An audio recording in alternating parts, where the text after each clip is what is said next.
Hello, welcome to section 1.4, rays and angles. Some of this section today I hope is going to be review, and I'll go a little quicker through those. Some of it is going to be new though.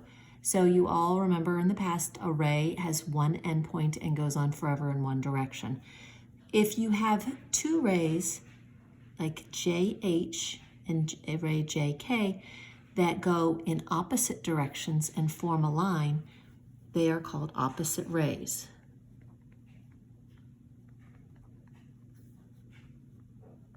So opposite rays are collinear, they lie on the same line, and they share an endpoint. So ray JH and ray JK are opposite rays. Obviously, they form a line. In the past, kids have said, why don't you just call it a line?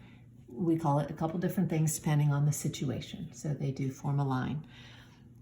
An angle is formed by two rays that have a common endpoint. You notice that there's not collinear here.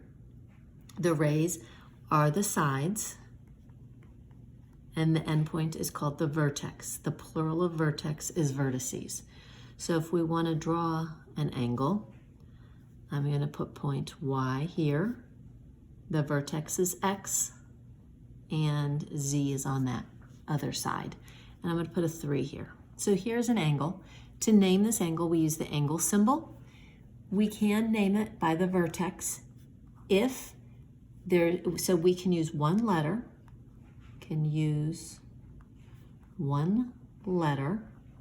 if it's the only angle with that vertex.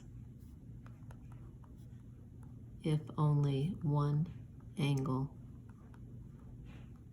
with vertex X. You can also name it, I always like to say it's kind of like connect the dots. If we start here, Y, X, Z, so angle Y, X, Z. We could have started at this side, so angle Z, X, Y. And sometimes there's a number, so we could call it angle 3. We cannot call it angle X, Y, Z, because if we connect the dots, it does not go to that angle. So if we look at this angle, if we want to name it 3 different ways, we can name it angle SRT, TRS. We could, since there's only one angle with that, we can name it angle R, or we could have named it angle 1. So I know it says 3, we named it 4, that's okay. You will always notice when there are 3 letters in an angle, that middle letter is always the vertex of the angle, and that's how you know what the vertex of the angle is. Then there's 2 words that I would think you've heard before. Interior, like an interior decorator, decorates the inside of your house. So the interior is inside the 2 sides, so in the interior of the angle, and then exterior is everything on the outside. Perpendicular, I hope is a word you know. Perpendicular are 2 lines that meet to form a 90-degree angle. So lines, segments, or rays that form a right angle are perpendicular.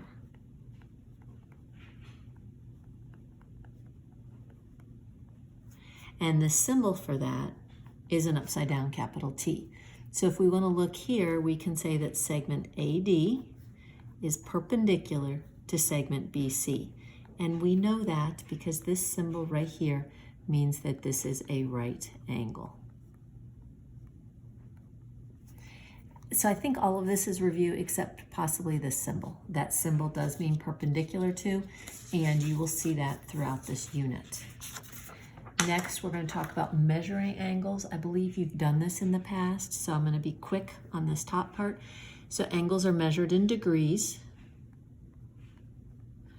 1 degree is equal to 1/360th of a circle, so therefore there are 360 degrees in a circle. And we often use a protractor to measure angles. You've measured with a protractor before. If you forget, reread those and that will help you. Classifying angles, I think you are pretty good at this. So a right angle, if we call this point A here, we can say that the measure of angle A is 90 degrees. When we put a number in here, we always have to say the measure of the angle, and that's how we read this. The measure of angle A is 90 degrees. An acute angle is going to be less than 90, and the way you know it's less than 90 is if you drew your 90-degree angle. This is smaller than that. So let's say this vertex is B. I can say the measure of angle B because this technically is not a side. If it's dotted, it's an imaginary line. So the measure of angle B is less than 90. Be careful here. This means the angle, and this is less than. An obtuse angle, and if you want to put your 90-degree angle in there, you can see. Let's say this is point C. It's going to always be between 90 and 180. I'm going to write it the other way. I'm going to say 180 is the largest it can be, so that is greater than the measure of angle C, which is greater than 90. And just so that you can see these are greater than, and that's the angle sign. So this is the measure of angle C. The reason we don't say it's larger than 90 degrees is because when we get into a 270-degree angle, it's going to be a little different. And then a straight angle is like what we saw on the first page. A straight angle is an angle made up of opposite rays. So if this is D, the measure of angle D is 180. So angles that have the same measure are called congruent angles.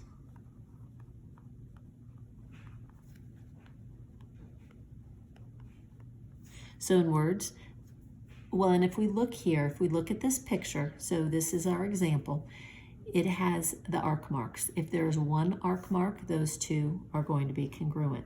If I have another pair of angles here, and they each have two arcs, it means these two are congruent to each other, but not to these. But if we come back to here, so angle ABC, remember B is going to be our vertex, is congruent to angle DEF. E is the vertex because it's the middle letter. So in symbol, we can write angle ABC is congruent to angle DEF. We did not use the M here because we didn't have a number. That M is going to be the measure, and we're going to have a number associated with it. We don't have a number associated with this, so we don't need the M. We can just say that those two angles are congruent. So the meaning is that the angles have the same measure. The angles are congruent. And then I'm going to say slash have the same measure.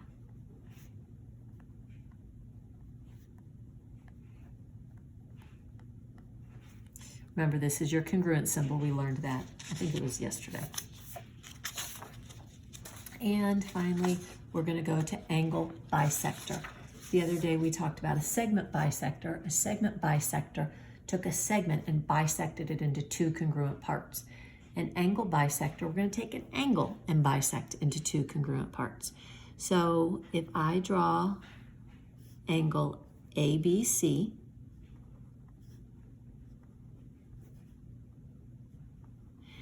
and I draw a ray that bisects the two, I'm going to put point D on here. That means that it made this into two congruent angles. And let's just call them each 32 degrees so you can see. So it's important that the angle bisector is in the interior of the angle. So in words, an angle bisector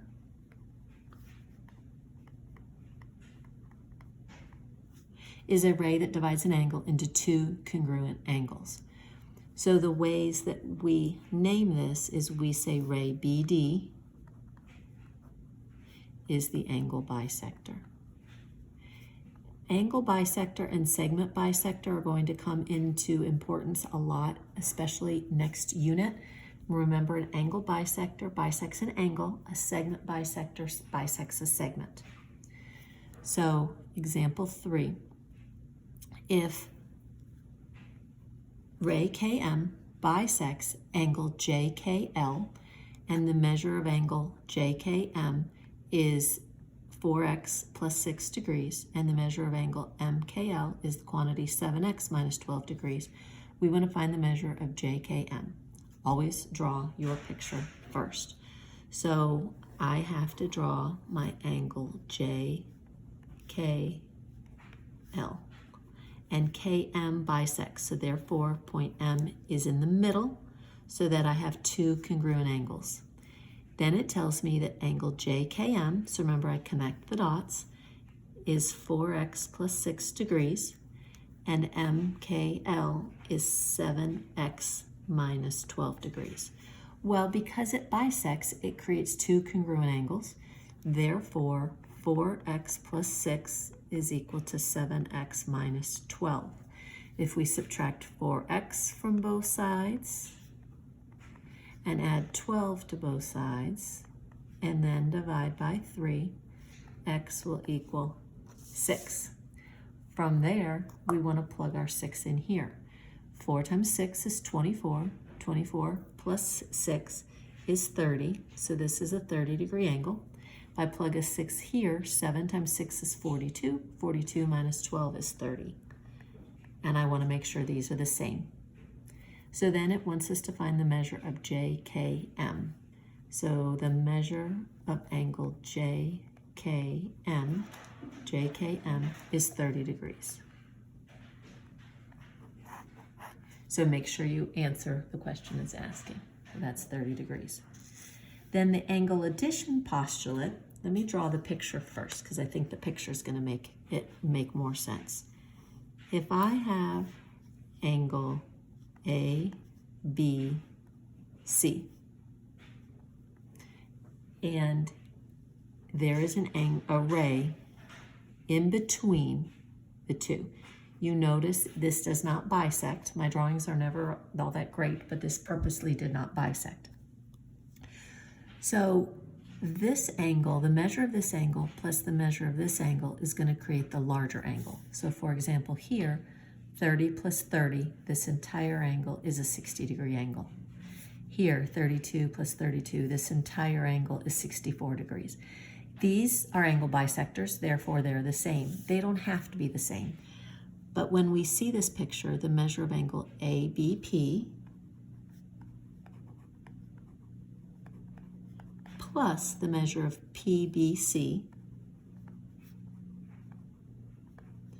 will equal the entire angle. So we'll equal the measure of angle ABC. You will notice all of these have the same vertex. This shows that one of the rays of this angle is ray BP. This shows it is also. So we call these, we're going to get into it later, but I'm going to throw a word out. These are adjacent angles. They're right next to each other. Not important today, but it will be in the future. So I just want to start having you hear some different words. Example 4, if F is in the interior of angle DEG. So I'm going to draw angle DEG. And F is in the interior. We see they're not congruent. So F is in the interior. Actually, those shouldn't be congruent because one's the entire angle. Now, when I draw them, I'm not sure if it bisects. I'm not sure which side is larger, so I just put it kind of anywhere. DEG, the entire thing is 115 degrees. And DEF is 48 degrees.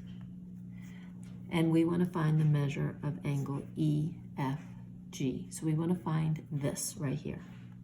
If we know the whole thing is 115 and this is 48, all we need to do is subtract 115 minus 48. So we get here, what, 7 and 6. So 67 degrees. So the measure of angle FEG is 67 degrees because these two added together make the whole thing. So therefore, the whole thing minus this side should be this angle. And we are done for today. Thank you.